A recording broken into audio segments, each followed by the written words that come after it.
الحمدللہ وکفی وخاتم الانبیاء والمرسلین اما بعد فاعوذ باللہ من الشیطان الرجیم بسم اللہ الرحمن الرحیم۔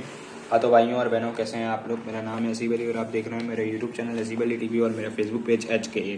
مجھے امید ہے آپ جہاں بھی ہوں گے خیریت سے ہوں گے، خوشباش ہوں گے، میں بھی جہاں بھی ہوں خیریت سے ہوں خوشباش ہوں۔ تو تمام دیکھنے اور سننے والے سامعین و ناظرین کو السلام علیکم ورحمۃ اللہ وبرکاتہ۔ تو اس سے پچھلی ویڈیو کے اندر جو ہے میں نے قصہ حضرت عیسیٰ علیہ السلام شروع کیا تھا اور اس کی شروع کی 3 ہیڈنگ پلس تعارف جو ہے کور کرا تھا، اور آج جو ہے میرا جو ٹارگٹ ہے وہ اس ویڈیو کے اندر ہے 4تھی ہیڈنگ سے 6ٹھی ہیڈنگ تک جو ہے میں اس ویڈیو کے اندر انشاءاللہ کور کروں گا، ٹھیک ہے؟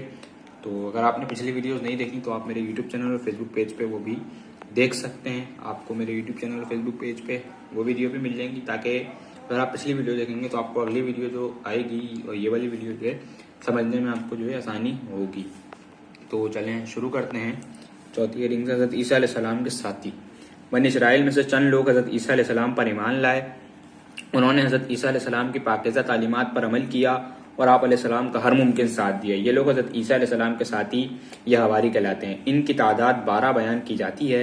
حضرت عیسیٰ علیہ السلام نے جب بنی اسرائیل کی طرف سے خوف محسوس کیا تو پکارا کہ کون ہے میرا مددگار؟ اللہ سبحانہ و تعالیٰ کے لیے۔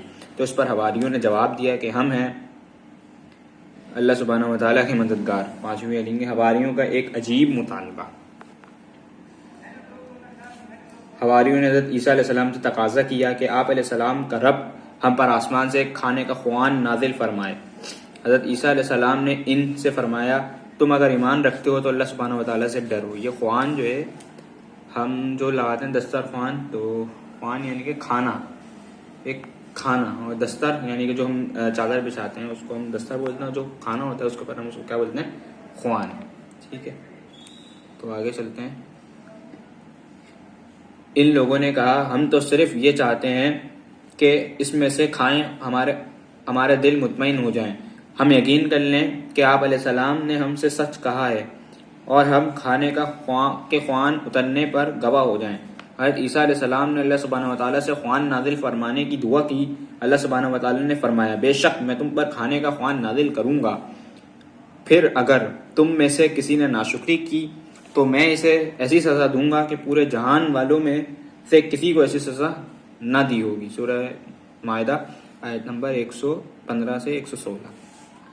خوان نازل ہونے کے بارے میں علماء کی ایک رائے یہ ہے کہ اللہ سبحانہ و تعالیٰ نے خوان نازل فرمایا اور حکم دیا کہ صرف فقیر اور مریض کھائیں، مگر اس خوان میں سے عام، خوشحال اور صحت مند لوگوں نے بھی کھانا شروع کر دیا، تو پھر اس پر کفر کرنے والوں کو سور اور بندر بنا دیا گیا، جیسا کہ حدیث میں آیا ہے کہ رسول اللہ صلی اللہ علیہ وسلم نے فرمایا جو دسترخوان آسمان سے اتارا گیا تھا اس میں روٹی اور گوشت تھا، اور انہیں یہ حکم دیا گیا تھا کہ اس میں سے نہ خیانت کریں گے اور نہ کل کے لیے ذخیرہ کریں گے۔ پھر ان لوگوں نے خیانت بھی کی اور کل کے لیے بھی اٹھا رکھا، لہذا انہیں بندر اور سور بنا دیا گیا۔ 6ٹھی ہیڈنگ ہے یہاں پہ، اور یہ جو میں نے حدیث ہے یہ ترمذی کی حدیث ہے، ٹھیک ہے؟ اور اب 6ٹھی ہیڈنگ ہے یہاں پہ عیسائیوں کے غلط عقائد اور ان کی اصلاح۔ بہت اہم ہیڈنگ ہے۔ حضرت عیسیٰ علیہ السلام کے متعلق عیسائیوں کا عقیدہ یہ ہے کہ وہ حضرت عیسیٰ علیہ السلام کو خدا یا خدا کا بیٹا یا تثلیث یعنی 3 میں سے ایک مانتے ہیں، یعنی باپ، بیٹا، روح القدس، God the father, God the son and God the holy spirit. جبکہ اللہ سبحانہ و تعالیٰ قرآن حکیم میں فرماتے ہیں کہ حضرت عیسیٰ علیہ السلام نہ تو خدا ہیں، نہ خدا کے بیٹے ہیں، نہ ہی تثلیث کا عقیدہ درست ہے، بلکہ اللہ سبحانہ و تعالیٰ کی نظر میں حضرت عیسیٰ علیہ السلام کی مثال حضرت اعظم علیہ السلام کی طرح ہیں، جنہیں اللہ سبحانہ و تعالیٰ نے ماں اور باپ کے بغیر محض اپنی قدرت سے پیدا فرمایا، جو اس سے پچھلی ویڈیو کے اندر میں نے بات کی تھی وہ یہاں پہ کوٹ کی گئی ہے۔ اسی طرح حضرت عیسیٰ علیہ السلام کو اللہ سبحانہ و تعالیٰ نے والد کے بغیر پیدا فرمایا، انہیں اپنا محبوب بندہ اور رسول بنایا۔ تو ویڈیو چھوٹی ہو گئی تو اس کے اندر جو ہے ہم 7ویں ہیڈنگ کو بھی کور کر لیتے ہیں۔ حضرت عیسیٰ علیہ السلام کی بنی اسرائیل کو دعوت اور بنی اسرائیل کے حضرت عیسیٰ علیہ السلام سے دشمنی۔ حضرت عیسیٰ علیہ السلام نے بنی اسرائیل کو توحید کی دعوت دی، حضرت موسیٰ علیہ السلام کی شریعت پر عمل کرنے کی تلقین فرمائی اور آپ صلی اللہ علیہ وسلم کے آنے کی بشارت فرمائی۔ حضرت عیسیٰ علیہ السلام نے علماء بنی اسرائیل کی سخت ملامت فرمائی کہ وہ مچھر جانتے ہیں اور پورے اونٹ نگل جاتے ہیں، یعنی چھوٹے چھوٹے گناہوں کے بارے میں روک ٹوک کرتے ہیں اور بڑے بڑے گناہ آرام سے کر جاتے ہیں۔ حضرت عیسیٰ علیہ السلام نے بنی اسرائیل کی دنیا سے شدید محبت پر انہیں ڈانٹا کہ تم ان مقبروں کی مانند ہو جن کے باہر رنگ و روغن ہو اور اندر گلی سڑی ہڈیوں کے سوا کچھ نہ ہو، یعنی باہر سے تقویٰ پرہیزگاری اور نیکی کا اظہار ہے، لیکن اندر وہی دنیاوی محبت اور مال کا لالچ ہے۔